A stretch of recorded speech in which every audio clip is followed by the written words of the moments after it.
everyone, today I wanted to talk about things that are clear signs that you have ADHD. You've clicked on this video, so you might be wondering whether or not you have it, so let me break it down for you. You might not know me yet, so let me introduce myself. My name is Arthur and I was diagnosed with ADHD in April this year.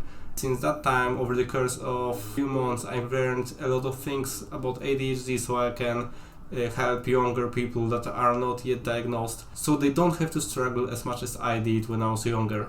If you feel overwhelmed over simple things and tasks and your responsibilities or life in general, this channel is for you, so keep watching. The first thing I wanted to talk about is pretty huge and obvious, which is reading books, reading articles in general, or just really any kind of reading. Well, fair enough, you might be a person who doesn't read a lot, but if you're anything like me and you spend a fair amount of time on reading, then you might have realized when you read a few sentences, a paragraph, or even the whole page, and at the time that you're turning the page, you just realize that you don't really remember anything of what you've just read, or you maybe have a vague idea about the topic of the thing, but it is not really clear. Another thing are motivation problems. I know, a lot of humans do have motivation problems, but it is not really the same with the person who has ADHD. Because more often than not, when a neurotypical person procrastinates, it is because he chooses to. Because he doesn't really want to do laundry right now, he'll prepare to watch a movie or something. But when it comes to ADHD, it is not that simple. You may even tell yourself that you want to do the laundry right now. Your brain will be like, please do it right now.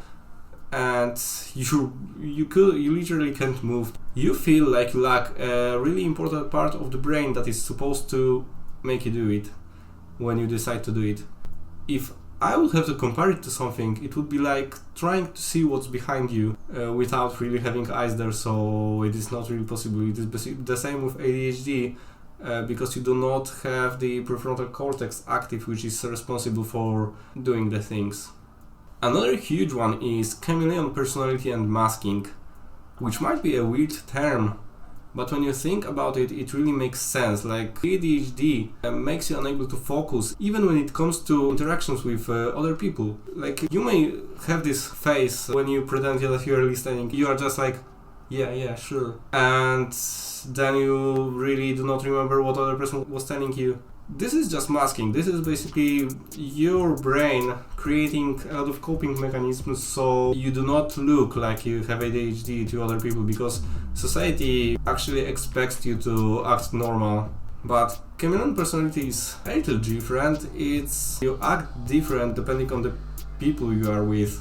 Like in front of other people, you never really feel like you are yourself, like you are the same person that you are when you are in your room by yourself. So you might have an entirely different idea of yourself in your mind than what you are picturing to other people. Another one is also pretty huge.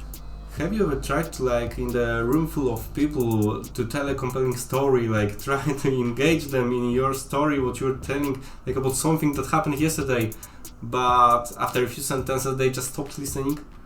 I know, because I have. Like, I was always wondering why that is, but it is basically because you cannot really tell a coherent story when you keep forgetting what you just said. You are losing your train of thoughts, basically forgetting what you were trying to say and really drifting off the point. People with ADHD tend to drift off a lot. Like, it gets better once you get medicated, but when you're not medicated, it's basically like you are trying to hold on to what you are thinking right now, but literally just losing it in spite of few sentences. So the last and probably the worst one is depression and anxiety. If you feel them, you have to realize that those are the coping mechanisms that your brain created for you.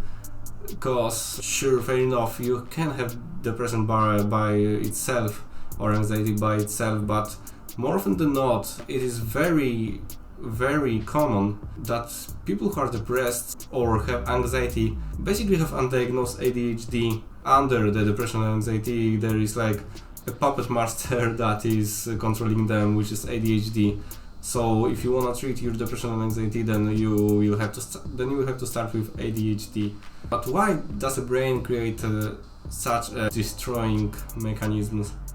It's because ADHD basically causes depression by making you not being able to stick to your own plans, to focus on your own goals. It also causes anxiety because you keep forgetting about things, so the anxiety is like a natural approach of the brain to battle it.